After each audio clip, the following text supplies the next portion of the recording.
Assalamu alaikum and good morning to my dear kids. I hope you all are fine and in good health. Today we will discuss the lesson plant world and topic spell check, short question answer and long question answer. Let us start with spell check. The first spell word is sunlight, सूरज की रोशनी, energy, तवानाई या कुव्वत, photosynthesis वो ज़रिया बच्चों जिससे पौधे अपनी खुराक को पैदा करते हैं। जिस तरह इंसानी जिस्म के अंदर कई सिस्टम्स मौजूद होते हैं, खाने के हजम होने का निज़ाम होता है, सांस लेने का निज़ाम होता है, उसी तरह पौधों के अंदर भी कई निज़ाम होते हैं। खाना बनाने का अलग निज़ाम होता है, पानी एक जगह से दूसरी जगह पहुंचाने का अलग निज़ाम होता है। फोटोसिंथेसिस वो ज़रिया है, वो निज़ाम है जिससे पौधे अपनी खुराक को पैदा करते हैं। शुगर, चीनी, ब्रीथ, सांस लेना। Now let us come to the short question answer. Question number 1. Where do plant make their food? पौधे अपनी खुराक को कहाँ पैदा करते हैं? Plant make food in their leaves. पौधे अपनी खुराक बच्चों अपने पत्तों के अंदर पैदा करते हैं। पत्तों को पौधों का किचन भी कहा जाता है। It is also called kitchen of the plant. What is chlorophyll? Chlorophyll क्या है? Leaves contain a green substance called chlorophyll.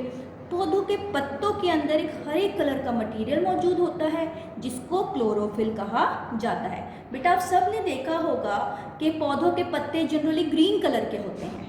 देखा है ना सबने, क्यों ग्रीन कलर के होते हैं? ये इसी क्लोरोफिल की मौजूदगी की वजह से होते हैं। क्लोरोफिल एक ऐसा कुदरती ग्रीन पिगमेंट है जो पौधों के पत्तों के ग्रीन कलर का जिम्मेदार होता है और ये पौधों के अंदर सूरज की रोशनी को जज्ब करके पत्ते में खाना बनाने के काम को सरंजाम देता है। Question number 3. What is glucose? Glucose क्या है? It is the type of sugar produce by plant. Photosynthesis के जरिए पौधों में जो खुराक पैदा होती है उसको कहा जाता है glucose. Question number 4. Define photosynthesis. Photosynthesis क्या है? इट इज़ द प्रोसेस, ये वो जरिया है by which plant make their own food. ये वो जरिया है जिससे अपने पौधे अपनी खुराक को पैदा करते हैं। What is the role of glucose in plant? अब पौधों के अंदर जो खुराक पैदा हो रही है उसका क्या किरदार है? हम जो खाना खाते हैं बच्चे, उसका क्या काम होता है? हमें ताकत देना, हमें एनर्जी देना ताकि हम मुख्तलिफ कामों को कर सकें, हमारी ग्रोथ हो सके, हमारे अंदर के कुदरती निज़ाम चल सके। ठीक उसी तरह पौधों के अंदर जो ग्लूकोज पैदा होता है वो पौधों को बढ़ने में हेल्प आउट करता है। Come to the long question answer. What do plant need to carry out photosynthesis? पौधे को क्या ज़रूरी चीज़ें चाहिए होती हैं फोटोसिंथेसिस के ज़रिए को सरंजाम देने के लिए? Answer. Essential things for photosynthesis, वो ज़रूरी चीज़ें जो पौधे को फोटोसिंथेसिस के लिए चाहिए होती हैं उनमें सबसे पहला नाम आता है वाटर, यानी कि पानी। पौधा अपनी जड़ों की मदद से ज़मीन से पानी को जज़्ब करता है और यही पानी जड़ों के ज़रिए तने से होता हुआ पौधों के पत्तों तक पहुंचता है। दूसरा, कार्बन डाइऑक्साइड। कार्बन डाइऑक्साइड वो गैस है जो पौधा अपने आबो हवा के ज़रिए जज़्ब करता है। पौधे के पत्तों के अंदर छोटे छोटे सुराख मौजूद होते हैं जिनको स्टोमेटा कहा जाता है। आप सब ने देखा होगा बच्चों कि पत्ते के दो पहलू होते हैं, एक डार्क ग्रीन कलर का, एक लाइट ग्रीन कलर का। जो लाइट ग्रीन कलर का उल्टा हिस्सा होता है उसमें छोटे छोटे ना नज़र आने वाले सुराख मौजूद होते हैं जिसको हम स्टोमेटा कहते हैं। इसी स्टोमेटा के ज़रिए कार्बन डाइऑक्साइड पत्तों के अंदर दाखिल होता है। सनलाइट, सूरज की रोशनी, एंड क्लोरोफिल, वो ग्रीन सब्सटेंस, वो हरे कलर का मटेरियल जो कुदरती तौर पर पौधों में मौजूद होता है और यही क्लोरोफिल सूरज की रोशनी को खाना बनाने के लिए फोटोसिंथेसिस के दौरान जज़्ब करता है। Question number 2. Why it is important to preserve rain forest on earth? हमारी ज़मीन पर रेन फॉरेस्ट को बचा कर रखना क्यों ज़रूरी है?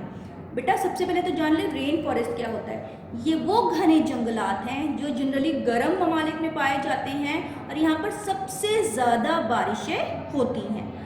पूरी ज़मीन का आधे से ज़्यादा पौधे और जानवर इन रेन फॉरेस्ट में पाए जाते हैं। इनकी दो किस्में होती हैं, एक को ट्रॉपिकल रेन फॉरेस्ट कहा जाता है, एक को टेम्परेट रेन फॉरेस्ट कहा जाता है। जो ट्रॉपिकल रेन फॉरेस्ट होते हैं वो ज़्यादा बारिशों का बाइस बनते हैं और जो टेम्परेट रेन फॉरेस्ट होते हैं वहाँ पे ट्रॉपिकल रेन फॉरेस्ट की बनिस्बत कम बारिशें होती हैं। अब हम जान लेते हैं कि इन जंगलात को क्यों बचा कर रखना ज़रूरी है। Plant in rainforest produce 1/3 of oxygen on earth, so it is important to preserve rainforest. जितने भी पौधे रेन फॉरेस्ट में मौजूद हैं पूरी ज़मीन का 1/3 ऑक्सीजन वो पौधे पैदा करते हैं और ऑक्सीजन वो गैस है जो उसके ज़रिए हम सांस लेते हैं और इसी गैस के ज़रिए हम जिंदा रह सकते हैं। तो अगर रेन फॉरेस्ट ना मौजूद हो बच्चों तो क्या होगा, हमारी आबो हवा में ज़्यादा से ज़्यादा ऑक्सीजन नहीं होगा और इंसान का ज़मीन पर एग्जिस्टेंस, इंसान का ज़मीन पर वजूद बहुत मुश्किल हो जाएगा। इसलिए ज़रूरी है कि हम रेन फॉरेस्ट को बचा कर रखें ताकि ज़्यादा से ज़्यादा ऑक्सीजन हमारी ज़मीन पर वहाँ मौजूद पेड़ पौधों के ज़रिए से पैदा हो सके। Thank you so much.